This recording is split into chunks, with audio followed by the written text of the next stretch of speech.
To be continued. 3 little words that hold the secret to the next great story. 3 words that will thrill you, confound you, give life to new possibilities. Every variation of To Be Continued is a promise of adventure, a promise of excitement, a promise of unseen wonders and unexplored worlds. A promise that every issue you read makes you a part of a never-ending journey, and behind every page there will be an unopened door waiting for you. This story to be continued at your local comic book shop today. Visit comicshoplocator.com today.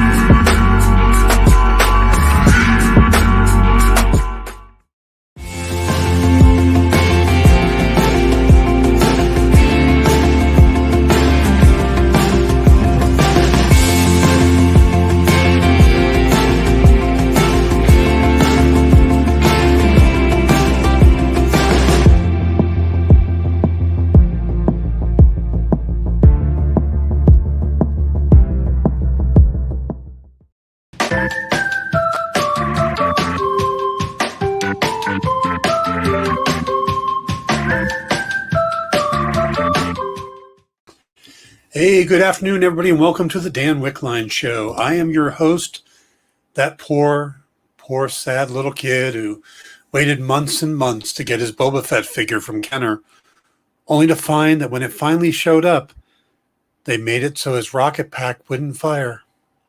It was a sad, sad day.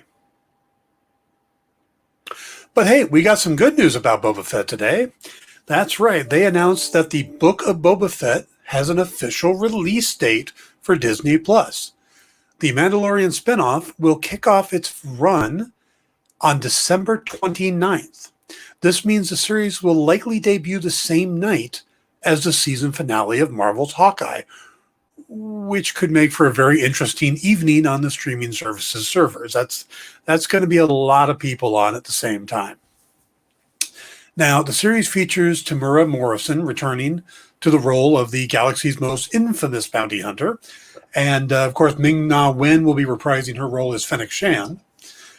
And, I mean, she's a character that debuted in Season 1 of The Mandalorian, returned in Season 2, and has also appeared in the animated series The Bad Batch, where Ming-Na Wen, of course, voiced her.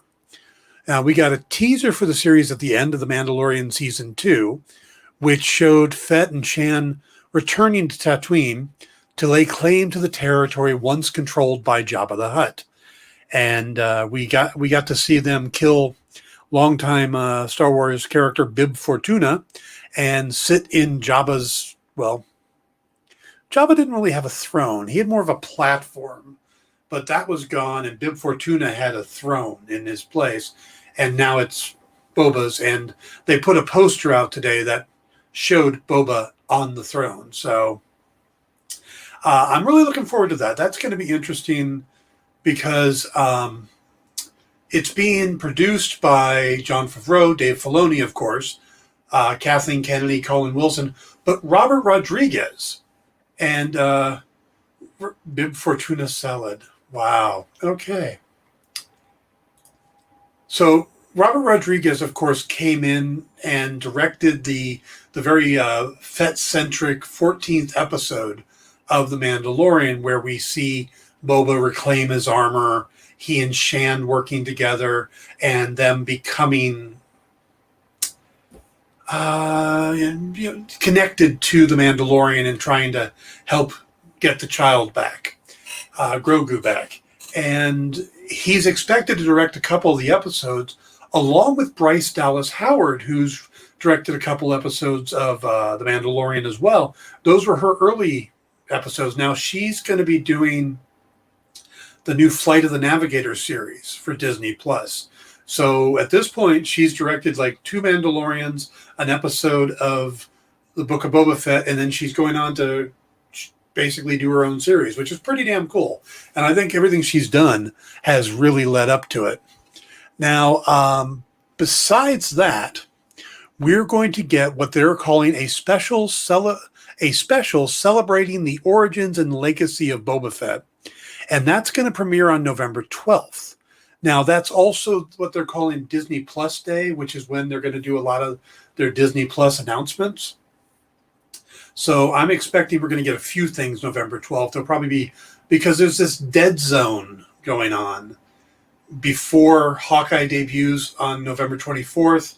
And when What If ends, that there's really nothing in between. So hopefully they're going to give us some fun things to fill in that space. But I'm guessing that this is going to be, the special is going to be kind of like the Marvel Legends, where we get that little 7-8 minute special for characters to remind us who they are before something comes up. Like,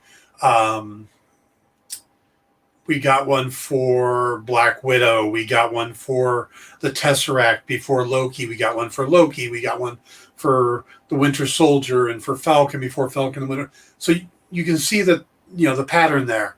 I'm sure we're going to get, well, I don't know if we'll get one for before Eternals, because I don't know what would connect it, but Spider-Man No Way Home will probably get a Spider-Man one, those kind of things. But so I'm thinking it's going to be something like that. That'll showcase some of his appearances from Empire Strikes Back and Return of the Jedi. And maybe we'll get some clips from the Star Wars Holiday Special from 1978, which is actually where Boba Fett was introduced in an animated feature. And because they did pull, like, the gun, the big rifle he has, is from the animated feature. So we'll have to see how that works out. But that's November 12th. And then the show itself will debut on December 29th, which is a cool way to end the year. We're going to have both. So, JD, we're talking about a little bit of the news, and then we're going to go into the new Lost Symbol series on Peacock. So I caught that last night, and I thought it was worth talking about today. Kyle says, never going to see holiday special footage. Never? Ever? Not even the Boba Fett cartoon, which is some of the most unique-looking artwork I've ever seen. You're lost, bud. All right, moving on to another bit of news. Alice Waddington, the director of Paradise Hills, has been chosen to lead the adaptation of the Dark Horse comic series Department H from Netflix. Now, T.S. Nolan, who is the screenwriter of The Maze Runner, is going to be writing the scripts, and they're going to tell the story. If you don't know Department H, it's basically what happens after a renowned scientist is mysteriously killed in a deep sea research station, and his estranged daughter gets involved and goes down to try to figure out what's going on and what happened to her dad. But the real mystery is more so what the research station is for than just the father's death. So it's an interesting comic series that's been out there. The series of course started in 2016 from writer-artist Matt Kent, then colored by Charlene Kent. And this is going to be another series. Dark Horse has a deal with Netflix, these first look deals, which is also what led to the Umbrella Academy, which has been a big hit for Netflix and is in production on their 3rd season now. So Department H will be coming up. Now we got the director, we got the writer. Now they just need a cast. We'll have to see how that works out. Kyle says, not even what do you get a Wookiee for Christmas if he already has a comb? There's some guy watching porn in the episode, and it has B. Arthur. That should be enough to get you right there. B. Arthur. Okay, another story, news story here. And I'm going to ask you an honest question. Do you guys miss the Doink Doink? Well, the folks at NBC sure did, as they've decided to bring back the original Law and Order. Dun, dun. Now, the series was canceled over 11 years ago after its 20th season, but now they're letting series creator Dick Wolf and showrunner Rick Ead head back for a 21st season. And it's going to be the same format where they split time between the police, who investigate the crime, and the district attorney, who prosecute the offenders. Though no cast is attached, it's believed that they will try to lure back some of the original actors, with Sam Waterston being on the top of their wish list to reprise his role as Jack McCoy.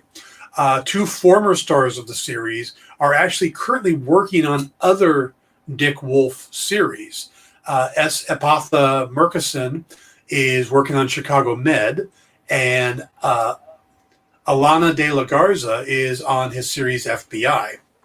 Now, sadly, one of the most beloved characters on the series was, of course, Lenny Briscoe, played by Jerry Orbach. He was on the show from 1991 to 2004, and he used to tell stories about he had become so identified with the character that he would get stopped by police officers and stuff like that to talk shop. They treated him like another officer. And I always thought that was a great story. But sadly, when he left the show in 2004, he was going to work on another series, Law and Order Trial by Jury, but was only able to fill 2 episodes before he passed away in December of 2004. So, yeah. Jerry Orbach, to me, has always been kind of the face of Law and Order, and it's sad. Kyle brings up both Jess L. Martin and Angie Harmon. Both of them could be coming back. Would be cool. Jesse L. Martin has, of course, been playing on The Flash, and it just completely slipped my mind the name of his character. He's Barry Allen's girlfriend, Iris West. Yeah, he's Joe West. He plays Joe West. And Angie Harmon, I'm not sure what she's doing lately. Yeah, Jerry Orbach was a great song and dance guy. If you were familiar with Beauty and the Beast, of course, he did the Candlestick. He was the Candlestick. You know, I mean, the guy was great. He was also in Dirty Dancing and a ton of other stuff. I mean, he wasn't just a lot of people, when they become a cop, they get always cast as a cop. Dennis Franz is that way. I think he's been like 45 different cops over the years. Jerry Orbach could play a cop, could become synonymous with being a cop, yet still pull off all of these other roles. He was a great actor, and he is sadly missed. So, Angie Harmon hasn't been in anything since Voltron in 2018. I didn't realize she was in Voltron. Oh, my gosh. I missed a comment from JD. He says, hopefully the show is more serial rather than episodic like the old season. That's sort of an old format by TV, I would assume. Yeah, I like the fact that the selling point that Dick Wolf made when he pitched Law and Order was it wasn't about the characters. It was about the cases. So there wasn't a lot of backstory. Now, eventually they gave some backstory. We learned about Jerry Orbach and his daughter and Sam Waterston's drinking issues and stuff like that. But overall, it was a story about the case. The cops tracking the guy down and then them putting him away. It was pretty straightforward. It's a great format, and I hope they stick to that again because I really like that. So, all right. We're going to move on out of the news. And we're moving at a good pace here. Now, before we jump into this, though, I want to remind you guys that up next after our show is the Comics Collectibles at 6 p.m. Eastern, 6 to 8, with Rex and the Not Nicks. And they've got some pretty cool books coming up here. If you are a fan of classic comics, they have a Captain America 180 that's CGC graded. They have a Marvel Premiere Warlock #1, also CGC graded. They've got some signed books. They've got a signed Eternals #1 by Greg Land. Another Daredevil #25, second printing, signed by Frank Miller. And they've got some original sketch covers. They've got a Ken Hazer Batman Little Gotham sketch. So there's some really cool books coming up here. with Rex and the Notnicks following this show immediately. So you want to stick around for that. Let's see. In June 2021, Harmon had signed a multi-picture deal with Lifetime. Well, that means she's probably not coming back then. So, okay, let's go on to the lost symbol. Now, NBC Universal finally got me to sign up for Peacock. It's definitely the worst name in streaming services out there. I mean, I know it's supposed to mean that the NBC Peacock has been their symbol all these years, blah, blah, blah. It's still a frickin' bad name.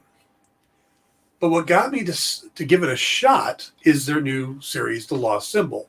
This is an adaptation of Dan Brown's novel from 2009, which is the third in the Robert Langdon series of 5 novels. Now, before I get into the series, yeah, I hear Peacock always has issues with the WWE pay-per-views. I don't know anything about that. Kyle probably knows more about that. But yeah, they do have some of the WWE stuff on there. Yeah, they struggle with the kind of bandwidth they need for WWE pay-per-views. It's gotten better since SummerSlam, but still not great. There you go. So there you go with that. I'm not a wrestling guy, so I don't know that much about it. So, all right, but we're going to talk about Dan Brown's books series, the Robert Langdon books. Now, I'm a huge fan of these books. I remember getting Angels and Demons and Da Vinci Code and all that back in the day, getting into the movies and stuff. So this got my attention. And it's not his only book series. He's got other books like Digital Fortress, stuff like that. But these are his most popular. And the character of Robert Langdon is kind of a unique character in that he's a professor of art history and symbology at Harvard University. And this is a very unassuming everyman that is constantly getting pulled into these incredible mysteries that, of course, involve history and symbology and art and a whole lot of secret societies. It turns out you can't swing a dead cat around Langdon without hitting a secret society. Now, the character first appeared in the novel Angels and Demons, released in 2000. This featured Langdon being called to CERN, headquarters in Switzerland, after the death of their best-known physicist, Leonardo Vetra, and how his death ties into the Catholic Church and the Illuminati. Then came the Da Vinci Code in 2003, where he gets mixed up with the death of the head of the Louvre and a religious cult called Opus Dei, and ends up on a quest for the Holy Grail. In 2009, we got The Lost Symbol, which included the Freemasons and secrets hidden in our country's capital and a portal that's supposed to grant superhuman-like powers to those who pass through it. Again, this is part of actual myths that are out there involving some of these societies. In 2013, he gave us Inferno, where Langdon wakes with no memory and must stop a biological attack by solving clues that are tied to the works of Botticelli, Vasari, and Dante, and of course his epic poem, The Divine Comedy. And then in 2017, we got Origin, where Langdon gets tangled up with a former student now. So where in the past he's helped out mentors and teachers, this has to do with a student who may have unlocked 2 of the fundamental questions of human existence. But of course, he's murdered because there's a lot of murders around Langdon. It's kind of like Angela Lansbury character from Murder, She Wrote. Seems like a whole lot of death around that old lady. Well, there's a lot of deaths around Robert Langdon. And there's a locked phone, which is the only way to tap into the discovery that this guy made. But he's got to follow this trail of art and symbols to find this incredible discovery. Now, I love mysteries. Always have. I'm gonna get pulled into this kind of thing every time. And I'm a fan of the Langdon series. I find them to be well written, and while I know the subject matter ties into a lot of conspiracy theories and stuff like that, The stories are always well researched and they're a lot of fun. Now, having a character that is not only a non-action hero, but one who is severely claustrophobic, I mean, that's a major character thing about him. It makes for a very interesting read because it seems like they pull on that a lot. He's always put into these situations. And, when you're writing a character like that, you go to his weaknesses to help create drama. Dan Brown does that well. JD says, will we ever see Langdon try to solve the Bob Ross code? The concept that Bob Ross had always been painting places where he buried bodies of his victims.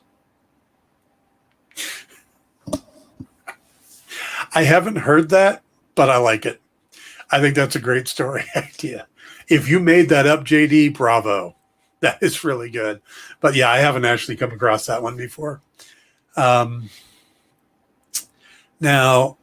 I have not read any of Brown's non-Langdon work, so I can't speak to those. But I did really enjoy these 5 novels.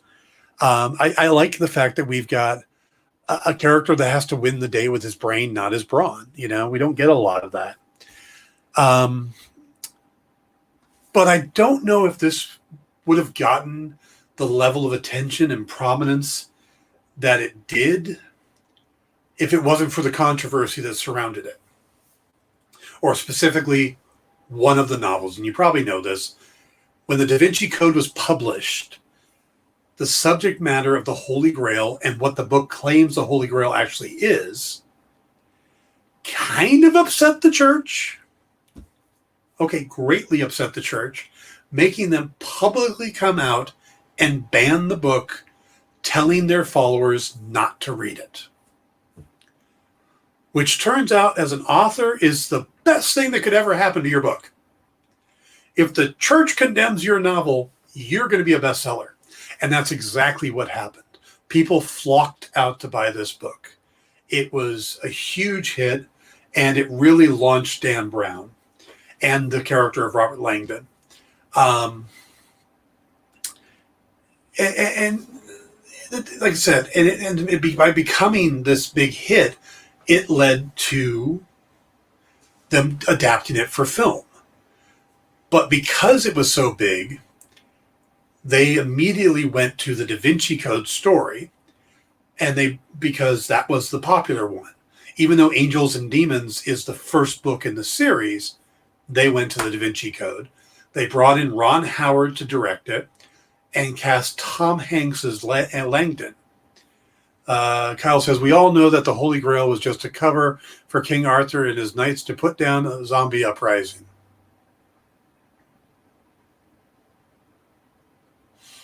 Getting plugs in for Aftershock, huh? I can spoiler tell you what they say the Holy Grail is in Da Vinci Code. Do you guys want to know that? I don't know how many of you have not seen the Da Vinci Code.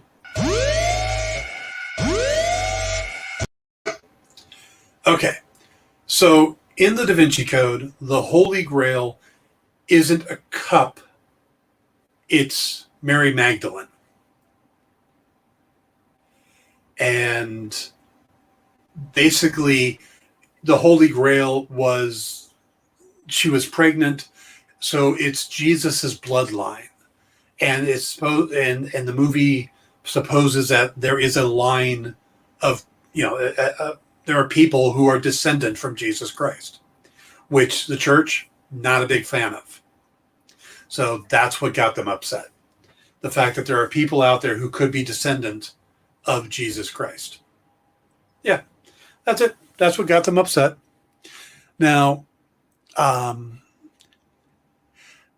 think Hanks was a great casting here because I look at him and I see him as being like Jimmy Stewart. He's the everyman. And where I would probably never buy him as an action hero, if we see him running through a building that's on fire with guns ablazing, no one's going to buy that. But being an intellectual hero, yeah, I could buy that. I get that. And he's got this honesty about him that really works. Now, Angels, like I said, Angels Demon was the first one. The popularity of Da Vinci Code made it the book the studio wanted to adapt first, basically throwing the whole series out of whack. And that's the interesting thing, is that they start shifting things around. So if you read the novels, you get them in one order. But if you're watching the adaptations, it's, we go Da Vinci Code, Angels and Demons, Inferno, and then now we're getting the Lost Symbol. JD says, always thought it was strange that Hanks caught the flack he did for his Langdon haircut. Didn't see it as a big deal. Me neither. Again, I thought it was fine. I am a fan of those movies too. I enjoy those movies. But then, of course, those are right up my alley. Those are the type of movies that get my attention. If it's not a superhero movie or it's not a Marvel movie or something like that, these are the ones that get my attention. I love good mysteries like this.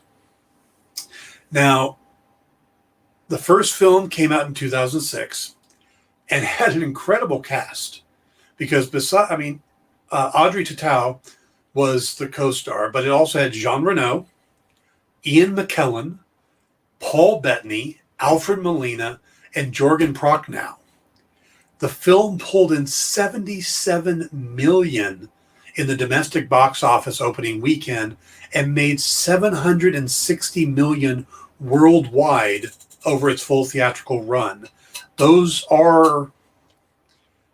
equivalent to what Venom did when it came out.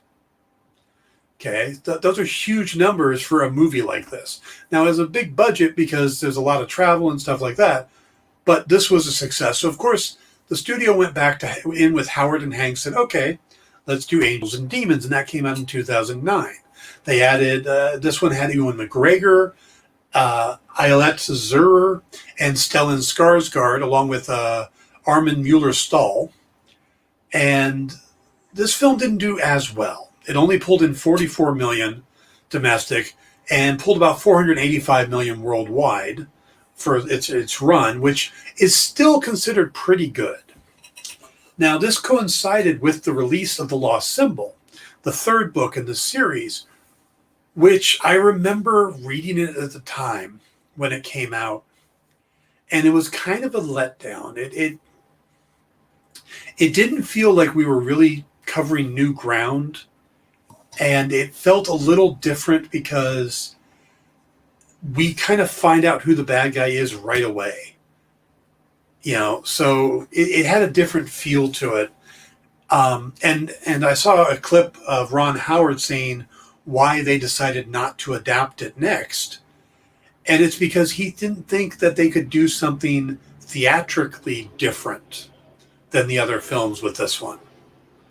That they would be kind of treading the same ground, which is the same feel I got off the book. So, yeah, and fans were just a little more down on this book. The studio skipped it, and they waited. And it turns out when Inferno came out, it was what they were looking for. It got them excited again. Howard said basically he closed the book on Inferno and immediately called Tom Hanks to see if he was in, That film came out in 2016 and had Felicity Jones and Ben Foster, Irfan Khan, and Omar Sy. But the box office numbers were really not good here.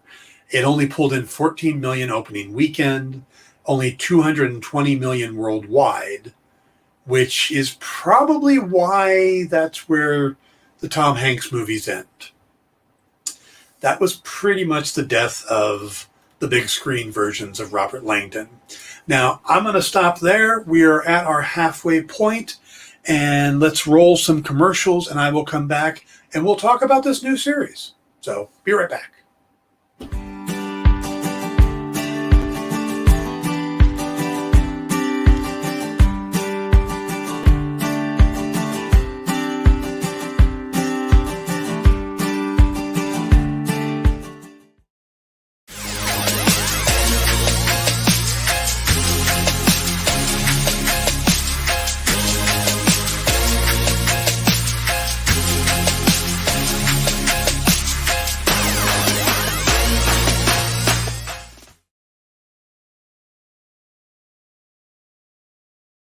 Hi, I'm Brian Haberlin, and I want to tell you a little bit about my new book coming out in October, Hellcop. Hellcop's been rattling around my brain for decades. When I launched Avalon Comics with Whilce Portacio, Hellcop was one of the initial launches, but I was wearing a lot of hats back then. So I gave over the reins to Joe Casey and Gilbert Monsanto, and they did a great job, but it was my baby. If you look at sketchbooks I've done over the years, there's Hellcops throughout. There are pages started, stories started. So let me tell you a little bit about the story. Discovering a whole new world that had only previously existed in our collective imaginations. A tale of adventure, betrayal. Hell's just another place, another planet with native creatures most on Earth would call monsters. And humans that have been there as long as they've been here. Doctors, lawyers, maybe too many lawyers. Please join me in October for the release of Hellcop and the Hellcop 3D Halloween special. Hey, I want to say thanks for watching, and I really hope you can go and ask your retailer to pick up Hellcop for October. There's going to be a 3D version with 3D glasses and the whole 9 yards, and the regular version, of course, too, with some pretty fun covers. Thank you for your attention, your support, as always, and hope you guys have a great day.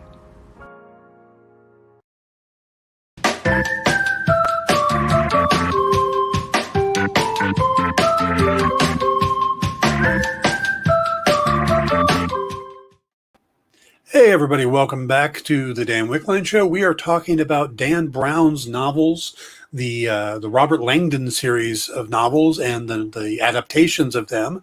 And we're about to talk about the new series that is debuted. But JD said he didn't even know there was a third Langdon movie. Howard and Hanks came back and did Inferno, which story-wise is actually one of my favorites because it delves into an area that the other books kind of shied away from, which is more modern. It's more, I mean, it of course has the historical references and stuff, but it's all about overpopulation, and this guy's basically going to release a plague if they don't stop him. But what the plague is really the big twist. And again, though, it's all about overpopulation. I think I learned a lot about the population boom and how many people we have on the planet and stuff like that. Again, Dan Brown researches the hell out of his books. So there's some interesting education coming out of that too. So, and I do recommend these books. If you haven't read them, they are really good reads.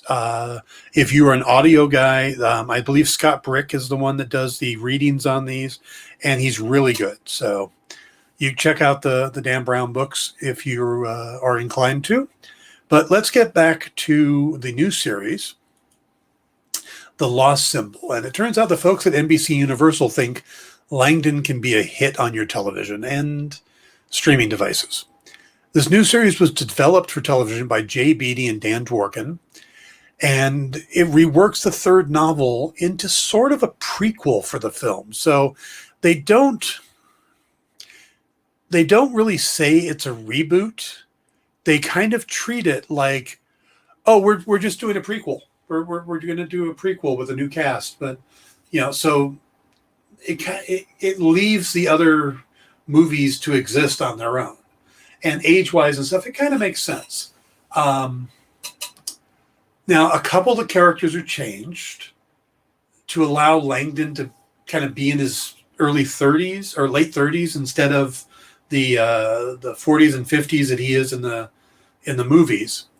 The lead is being played by a gentleman named Ashley Zuckerman, who you might recognize from the TV series Designated Survivor, or he's been in the Fear Street series of movies. They've also cast Eddie Izzard playing Peter Solomon, a mentor figure for Langdon, who ends up being kidnapped and is part of the driving force of this. The character of Catherine is changed from being Peter's sister in the novel to being his daughter, allowing a younger Valerie Curry to become like an ex-love interest for Langdon. So you get that extra drama there that wasn't necessarily in the novel. In the novels, Langdon isn't really a big romantic character either, and they didn't play that in the books. This one is a little different. It's not that they're not playing it as a romantic connection, but they had one. So I'm not sure if they're going to try to rekindle that because it's a TV show and you need to have a love interest. I don't know. But they made that change. Sumali Montano plays CIA agent Inui Sato. And they created a new character of Alfonso Nunez, who is a security guard at the Smithsonian, or he's like a DC police type character. But he's being played by Rick Gonzalez, who played Wild Dog on Arrow. So I like Rick as an actor. I've gotten to interview him once in the past. He's a really straightforward, nice guy. So I'm really glad to see him in this. The bad guy here, and you learn who the bad guy is pretty much right on. He's being played by Bo Knapp, who I've never heard of before. But this guy is pulling off a really creepy version of Moloch. I mean, there is definitely a threat feel from this character. So I think he's doing good. Now, there are only 2 episodes have been released so far. A third will drop on Thursdays. They're going to be released every Thursday. So, which is nice because then you're not tied up with the Tuesday night, Wednesday Disney Plus thing or the Friday Netflix thing. It's got its own little Thursday slot. We're going to take Thursday. So good for them. But the 2 episodes are probably more than enough for you to get a feel for the show. I don't think anybody who watching those is going to be on the fence. I think you're either going to be in or you're out. One of the two. It's been a fairly faithful adaptation at this point, with some changes made again to justify it being more of a prequel series.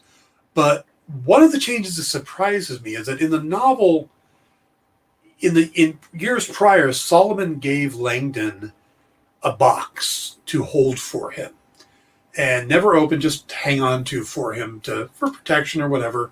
Doesn't really explain it.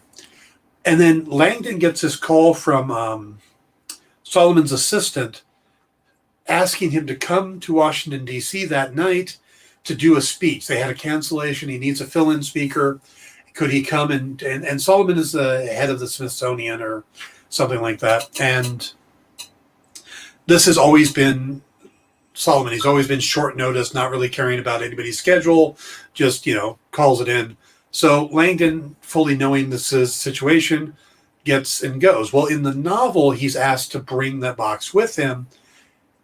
And that leads to when he goes into the Smithsonian, they do an X-ray scan of the box because of security. And it's got this pyramid-shaped object in there that they then realize is connected to the mystery. So that puts Langdon makes him a suspect and sends the police kind of after him. And that's something that's usually in all of the Langdon stories, is that not only is he under a gun to solve the puzzles, but there's also somebody chasing him. He's on the run from the police or from, just somebody is chasing him. And that's how they set it up in this novel. Well, they don't do that here. They still get to him being looked for by the police, but in a completely different way. And I'm not sure why they made that change, because they get to the same point. It just seems kind of weird that they would make that change. Now, maybe it'll make more sense as the series progresses, but so far that's one change that didn't make a lot of sense. Now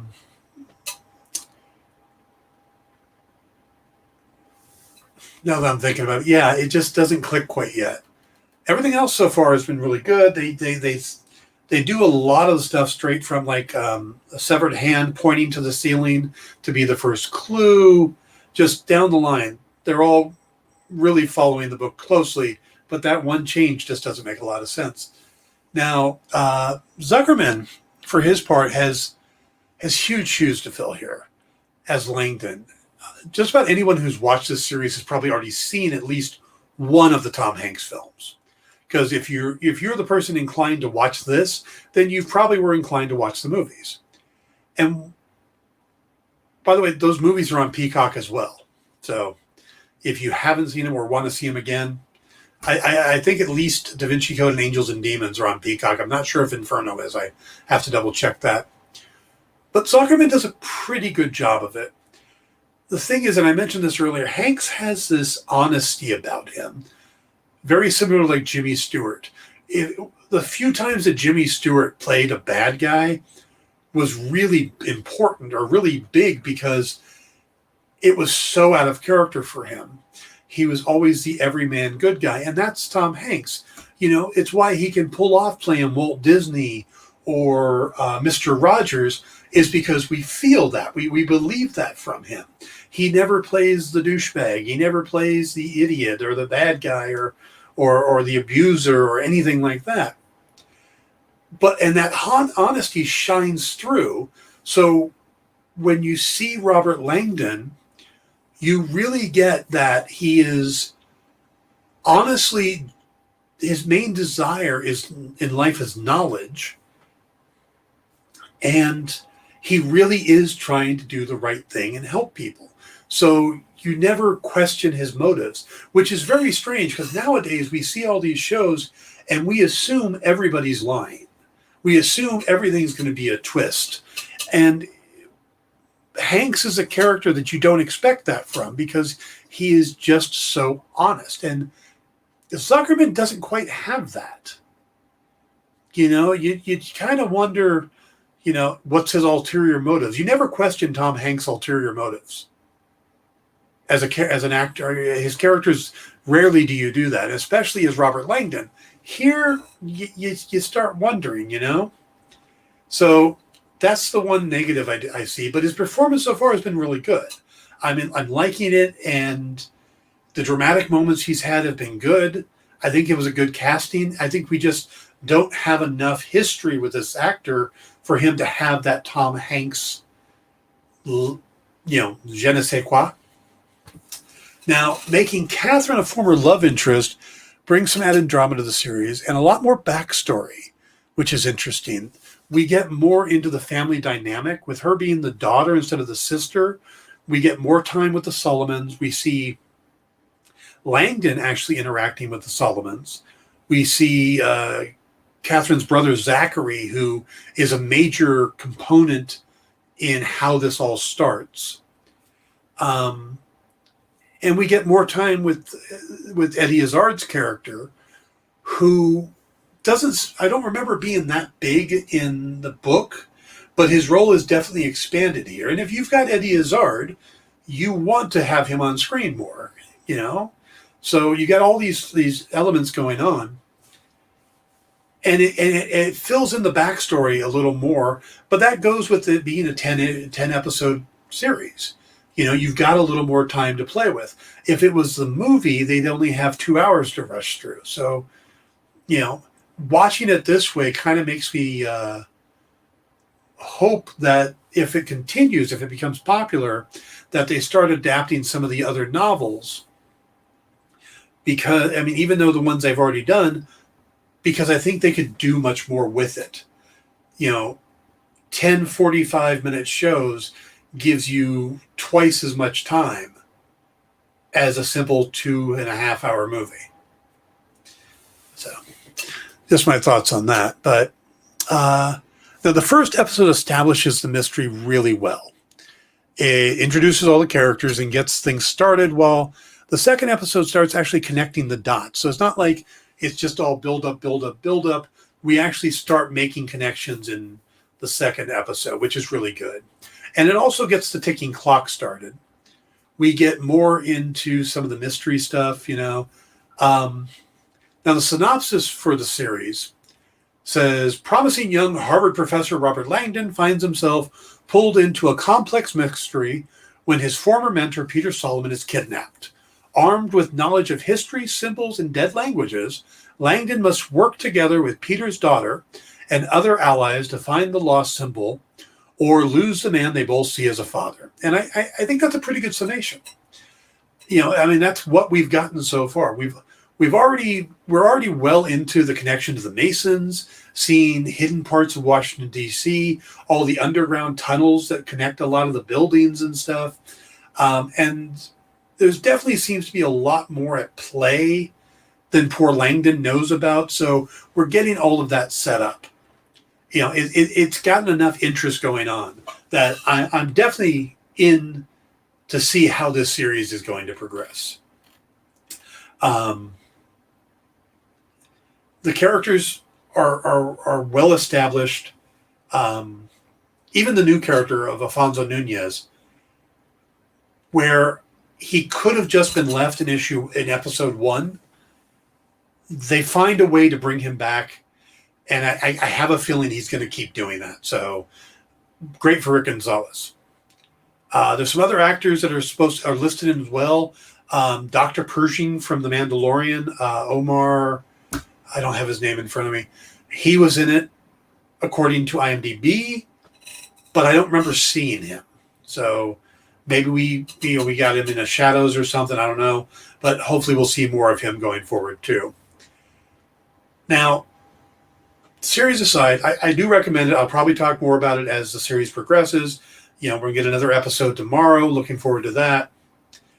But as this progress, the other interesting thing for me is that when I signed up for Peacock, it was specifically for this show.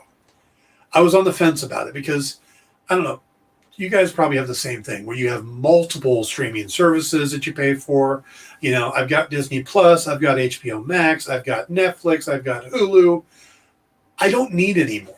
I really don't want to add any more. I don't have Paramount Plus, even though I'm a Star Trek fan. I don't have that. I also want to see the Stranger Angels series on there. But I haven't pulled the trigger on that because I know I could do a binge watch if I did the free weekend type thing, but I haven't had a free weekend to do that yet. But so I've been skipping Paramount Plus, and I didn't plan on getting Peacock, even for the Robert Langdon series. Then on Pop Go the Writers, I was talking with Paul Story, and he mentioned that Peacock has a free tier level. So it's not like all the other services that you basically have to pay. There is a free level. Now, I couldn't find out by looking around whether or not The Lost Symbol was on the free level or on one of their premium levels. So I was curious, and Paul didn't know either because he wasn't even familiar with the series. But I went out last night, Googled Peacock, clicked it, signed up, knowing that it was free. And it was no funky, funny business where, well, we're going to take your credit card even though we're not charging you because we need it. No. You give them your email address, they confirm it. You give them, you set up your account and you're good. A couple minutes later, I'm on there looking around to see what's there. And sure enough, The Lost Symbol is on the free tier.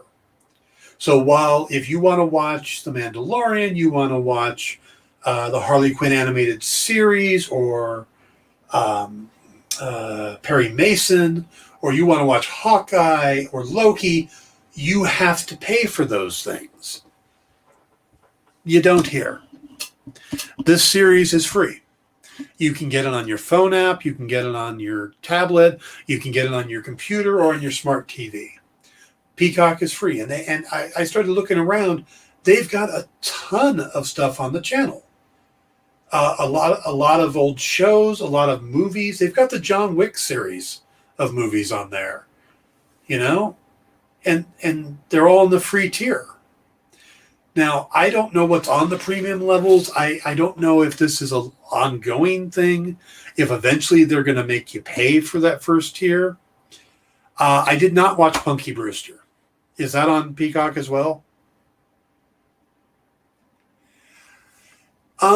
The first episode of The Lost Symbols had a commercial at the beginning for State Farm, basically telling us that we were going to get the whole episode with one commercial, and there was one commercial.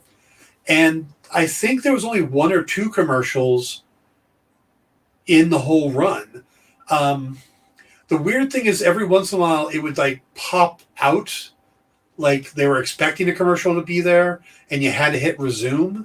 That was the only annoying thing. And I'm not sure how that would work on tablets or on the smart TV. I watched it on my computer. I will set it up on my smart TV later. But I was overall happy with it. There weren't a ton of commercials. I didn't sit there feeling annoyed by the commercials or feel like I was watching a regular network television show. So it's not bad on commercials, Brian. Premium tier has some later seasons of The Office and stuff, plus like extended features only available on DVD before. Okay. So there is some things to get you on the premium tier if that's your thing. But again, I signed up and was watching the show I wanted in minutes. And taking a look around, there's a lot of stuff on there I might be going back just to watch. Like I've got Da Vinci Code and stuff on Blu-ray somewhere or DVD here, but I can just click and pull it up on there too. That's nice. Again, the John Wick movies. So if you haven't checked out Peacock and this show sounds interesting to you, you can watch it for free. You don't have to pay. I find that fascinating. You know, I love like I said, I love a good mystery. So now if they come along and go, okay, we gave you the first 3-4 episodes for free. For the rest of them, you got to join the premium tier. Yeah, I probably would, because now I'm invested. The first 2 episodes were enough to get me hooked. I don't know if I'd stick around. It depends on what else they have on there. But, and I think the premium tier is like $4.99. So it's not even that bad. So, again, I kind of blew off Peacock. I didn't take it seriously. Maybe it's the name. Maybe it's, I don't know. Just because there's so many of these. And Disney Plus and HBO Max have been so strong coming out the gate that I look at these other ones and it's like, eh. But, $49 with commercials, you get bonus content. Okay. I didn't mean to turn this into an ad for Peacock. I just was really pleased with this series. I turned it on about 10 o'clock last night, stayed up until, well, each episode was about 45 minutes, 46 minutes without any commercials. And next thing you know, commercial free for $9.99. Next thing you know, I'm done. And I didn't even watch the new What If yet, because I finished up with those and I went, all right, I'm going to go to bed now, but those were good. So I missed my normal What If time to watch The Lost Symbol. Yeah. That's about it on that. Now, I'm a huge fan of the Dan Brown stuff, so that's why I got there. But if you like movies like Da Vinci Code or National Treasure, and if you thought National Treasure was fun but a little too much Nick Cage, this is the show for you.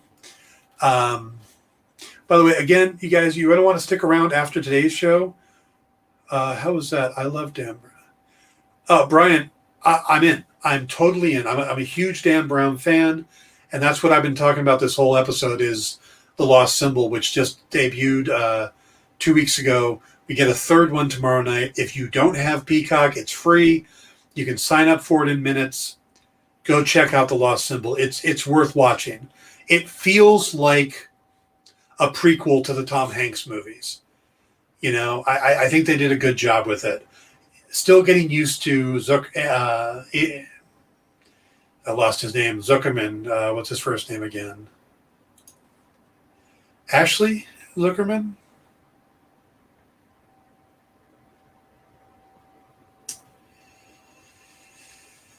Ashley Zuckerman as Robert Langdon. I think he'll grow on you. You know, he's not Tom Hanks, but who is? So, well worth watching it. So, Brian, I definitely recommend going out there, getting the free tier of Peacock, and watching The Lost Symbol. You got 2 episodes up right now. Third one drops tonight or midnight tonight, tomorrow, Thursday. So, and I'm going to continue on with that. And I may talk about it again, going forward when we get a little further into the mystery. I won't do it weekly, but I will do it. Wasn't a huge fan of the movies, but his books are great. Now, see, I'm kind of both. I love his books, but I really liked the Tom Hanks movies. I thought he did a really good job with it. So I'm pleased to see them at least continuing to adapt them in this new medium. And I love the idea that's what streaming services can do. They allow us to adapt some of these things that maybe they wouldn't have done if we were still at a thing where we had only a handful of networks. Now everybody's rushing around dying for content. They're begging for content. So you get stuff like this. You get stuff like all the stuff going on Disney Plus, Department H getting optioned, and Umbrella Academy, and The Witcher, and all of these great series that we're getting because there's so much more bandwidth to take up with these shows. There's so much more need for intellectual properties. So, by the way, and for anybody from Peacock or any other of the streaming services that are looking for, this would be a great streaming series. Think of it as The Walking Dead without the high-cost zombies. Yeah, that was a little self-serving, but okay. The Lost Symbol was a great book. It felt like the least of the 5 for me. I like the other 4 books better. That said, I still love the book. It's still in, Dan Brown is one of the guys I go to when it's a Robert Langdon book. I'm there. I haven't read any of the non-Langdon books yet, but I am definitely there when he puts out a Langdon book, and I'm hoping he's going to do another. I haven't heard one way or the other yet, but I'm hoping that we get more Robert Langdon in the future because he's a fun character. Again, a non-action hero. I like that. So, all right, guys, we are going to wrap it up for the day. Thank you for joining us. Thanks for jumping in on the conversation. JD, Brian, Kyle, everybody else, I appreciate you joining in. Stick around for Comic Collections on the Experience from 6 to 8 tonight with Rex and the Not Nicks. I got some great titles coming up. And I will be back tomorrow talking about whatever the hell happened on What If this morning. I'm going to go watch that right now. So take care, everybody. Have a good night. See you tomorrow.